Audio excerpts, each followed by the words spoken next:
Қайырлы күн баршаңызға, қалайсыздар?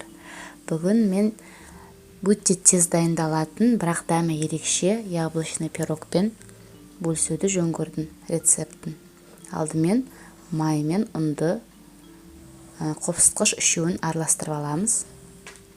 Жақсылап май ергенше араластырамыз екеуін. Осындай кружкалар пайда болды бізде. Оның үстіне қантын қосып, тағы да бір рет араластырып шығамыз. Ұн, қант, май үшеуі жақсылап араласу керек.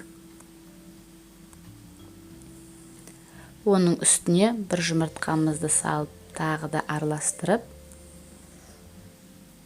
біркелкі тесті шығарамыз. Дайын болған тестіміздің үстіне бір қасық, ас қасық майонез салып, жұп-жұмсақ үлпілдек тесті дайындадық. Міне тестім дайын менің. Енді бұны тоңазытқышқа 10-20 минутқа салып қойдым. Оған дейін начинкасын дайындайық. Ол үшін 2 алманы үпкіштен өткізіп, үстіне корица қосып, картоп крахмалын қосып, және де мен мына жерде құрма дәнін салдым. Ал сіздер басқа мейіз, өрік қалауынша қосуларыңызға болады. Жақсылап салып, қантын ұмытпаңыздар, қантын салып барлығын араластырдым.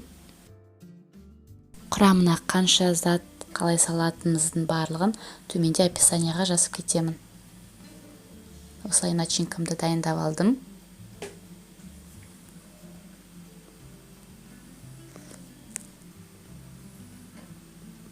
Жақсылап біркелкі начинка болғанша араластырдым. Енді тестіміз біздің 10-15 минут тұрды холодильникте. Оны кішкене бөлігін алып қаламда, ең үлкен бөлігін оқтаумен илеп, тестімізді жаямыз.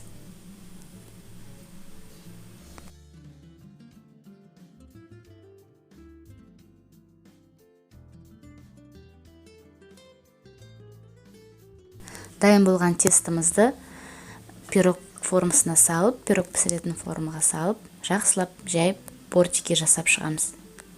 Мына жердегі пирог пісіретін форма менде 24 сантиметрлік диаметрі.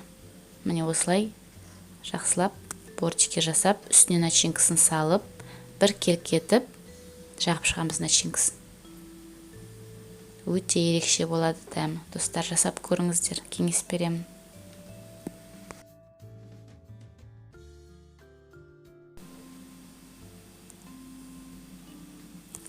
Ал енді қалған қамырымызды тағы да илеп,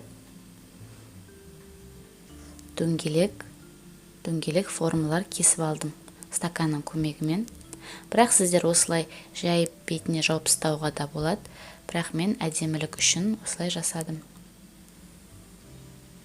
Мұқият қарап алыңыз видеоны. Мен домалақтарды жасап, пирогымыздың бетіне тегістей жайып шықтым. Достар, егер мен рецепттерім ұнап жатса, төменде подписаться батырмасын басып кетіңіздер. Лайк басыңыздар, комментарий жазыңыздар. Мінекей достар, пирогымыз дайын. Енді осыны 180 градус қызып тұрған пешке қызарғанша пісіріп аламыз. Міне біздің пирогымыз дайын. Мен бетіне қант ұнтағын сеуіп, одан сайын әсемдеп қойдым. Ас болсын.